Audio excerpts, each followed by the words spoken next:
cálcio? Na realidade, a questão se refere à dose de vitamina D que você emprega, né? Se você desse uma dose fisiológica, como 10.000 unidades, a vitamina D ela proporcionaria apenas contribuiria para a deposição de cálcio nos ossos. Depois tem uma variação de doses que nós utilizamos, cuja toxicidade é evitada pela dieta, pela restrição de cálcio na dieta.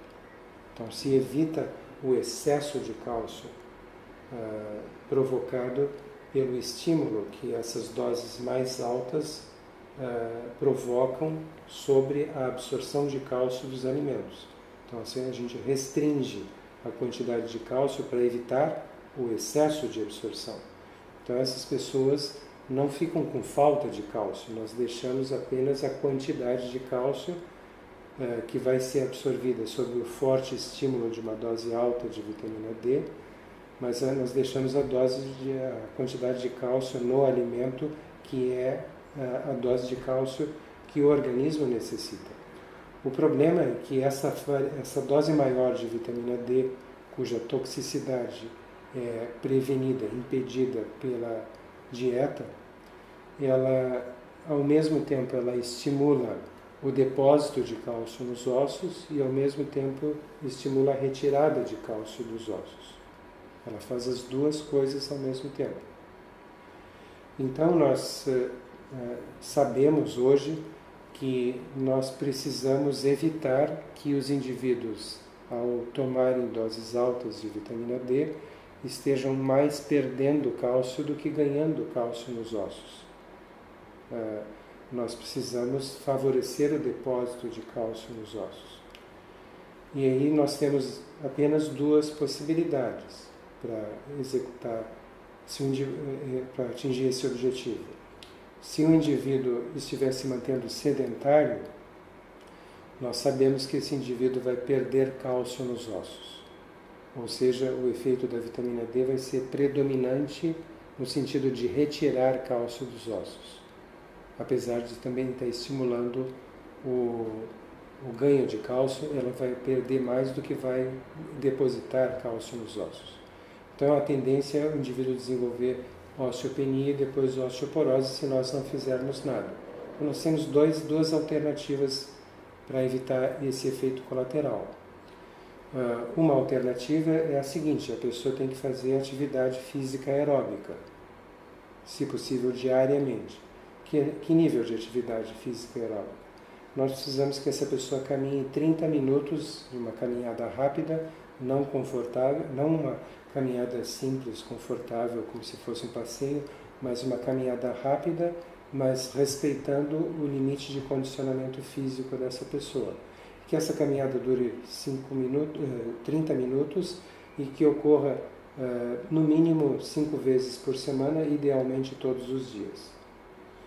Então, se isso for feito, quando você faz essa atividade física aeróbica, a sua glândula tireoide produz maior quantidade de um hormônio chamado calcitonina, que bloqueia a saída de cálcio do seu osso.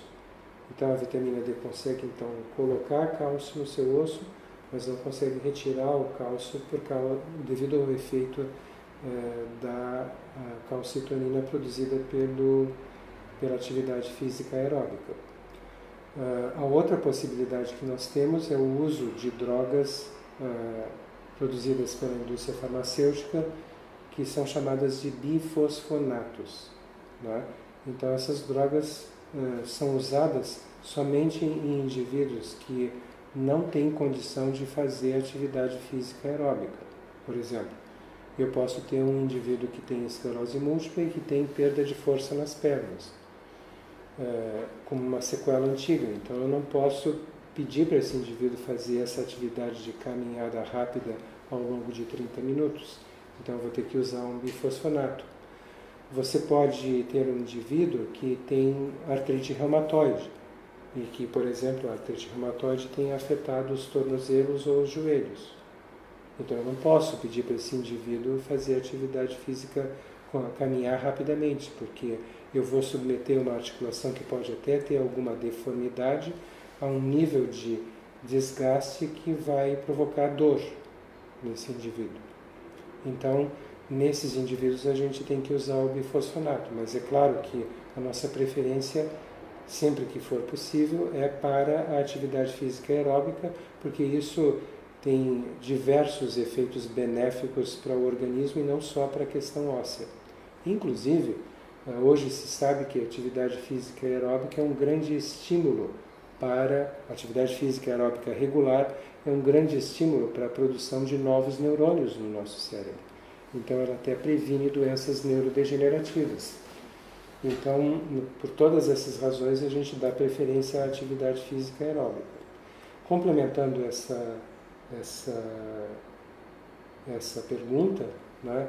Se por um acaso você toma uma dose muito superior a esta que nós utilizamos por acidente, por exemplo, por erro de manipulação de vitamina D, você pode passar para um nível de vitamina D que está fora dos nossos parâmetros, mas por acidente, em que o indivíduo vai se intoxicar por vitamina D devido à quantidade de cálcio que ele libera rapidamente dos seus ossos. Apesar de manter a dieta, ele vai se intoxicar por causa disso. Nós hoje temos, inclusive, na descrição do protocolo como evitar e como que combater quando isso acontece. Mas o nosso grande ênfase é no sentido de que os pacientes necessariamente eles têm que fazer uso de vitamina D obtida em uma fonte confiável. Eles não podem correr o risco de obter vitamina D em qualquer farmácia de manipulação que esteja próxima à residência deles, porque pode acontecer de haver erro na manipulação e esse indivíduo receber ou uma vitamina D que já perdeu a validade ou uma vitamina D em quantidade excessiva. E quando erros ocorrem, esses erros ocorrem não por 2 vezes, mas às vezes é fornecida uma concentração que é 10, 100 ou 1000 vezes superior àquela que foi prescrita. Quanto à questão da vitamina K2, ela tem se mostrado, e nós abandonamos isso porque ela tem se mostrado absolutamente ineficaz em evitar a perda de massa óssea que pode ocorrer com doses elevadas de vitamina D. Então você só tem 2 opções. Ou você pode fazer atividade aeróbica, e nós estamos nos referindo, como eu disse, a 30 minutos de caminhada rápida, respeitando o condicionamento físico 5 a 7 vezes por semana, ou você usa essas medicações chamadas no seu conjunto de bifosfonatos, a vitamina K2, pelo menos para as doses, altas doses que nós temos utilizado, se mostrou absolutamente ineficaz em evitar a perda de massa óssea, perda de cálcio nos ossos. O senhor falou sobre farmácia de manipulação, tem uma pergunta do Rafael Souza perguntando qual que é o critério para escolher as farmácias, se existe algum selo de qualidade para que os pacientes possam procurar e quem é que avalia as farmácias indicadas nos estados fora de São Paulo.